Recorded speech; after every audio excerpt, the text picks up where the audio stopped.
I'm extremely worried about my mother. This year has been a turbulent one for the family, and I think her fragile psyche might just break. It began after my brother took his life.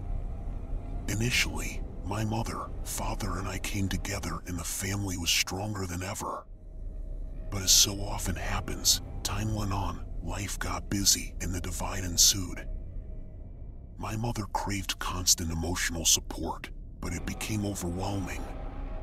My father was always tired from work. He was still grieving internally at the loss of his son, and Mom's daily breakdowns became too much to handle. Mom began cutting herself and threatening her own suicide as a last-ditched effort to win my father's love and affection, but it was futile. With the signing of a few papers, a 20-year marriage evaporated. Mom went into a complete tailspin post-divorce. She stopped cooking, she stopped cleaning, she stopped bathing, and she stopped talking. We lived in a house of silence until the night time when I could hear her howls of heartbreak echo throughout the home. I love my mom, but I knew it wasn't healthy for me to stay in this situation. The morning after another sleepless night, I told her that I wanted to go live with Dad, at least until she pulled herself together. For the first time in weeks she spoke, but it was the same rhetoric she had used with my father. She told me that if I leave she'll have nothing left to live for and kill herself.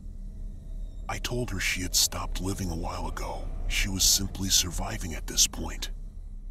I told her she needed help, and when I got home from school we could talk about it.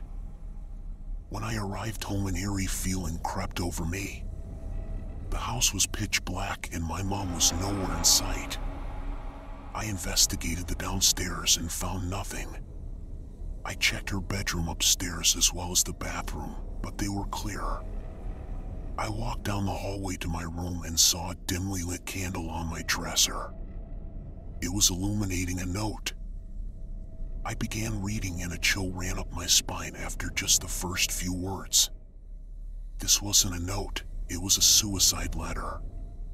My chest was pounding and I began to sweat. With each cryptic line, my heart sank deeper and tears flooded my eyes. That is until I reached the bottom of the letter. When I reached the final two words, I became frozen with fear and the letter slipped from my moist grip. The final two words were simply a first and last name. My name.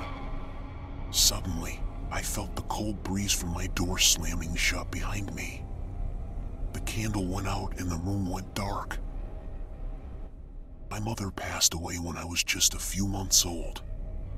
She was a nature enthusiast who lived for hiking, but consequently it would be the death of her as well. Her body was found at the bottom of a mountainside she frequented. The impact of the fall was so severe that my family had to have a closed casket funeral. I only know Mom through stories my dad tells me and the many videotapes she recorded before her passing. My mother loved to document her hikes. She would give tips, record the beautiful scenery, and in some videos just discuss life. I've watched hundreds of these videos and it's the only real connection I feel to her. Mom was the breadwinner, and since her passing the family has been financially strapped. My father has taken on 2 jobs to make ends meet, but it's to the point where we'll have to downsize and move. Oddly enough, I think our neighbor Ralph is taking it harder than me and Dad. Ralph has been like a second father to me, always there to talk to, always buying me things I need and offering to help whenever he can. My dad said he's a creep, but I think he's a good guy and I'll miss him. As I was packing up things from the shed, I saw something strange. A floorboard was missing that I hadn't noticed before, and there was a filthy trash bag with a couple videos and a camcorder inside. My curiosity piqued and I decided to go to my room to watch. I popped in the first tape and couldn't believe my eyes. It was my mother with Ralph. They were naked in a room. Jesus Christ, it was a sex tape. I removed the tape before my eyes burned out of the sockets. I put in the second tape and saw my mom crying into the camera. She said that she was pregnant and that Ralph was the father.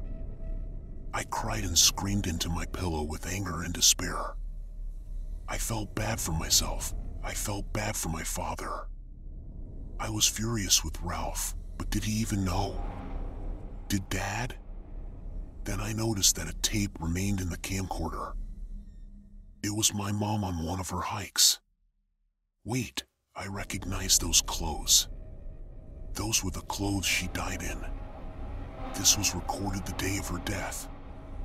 As I watched, my mother reached the mountainside where she fell to her death.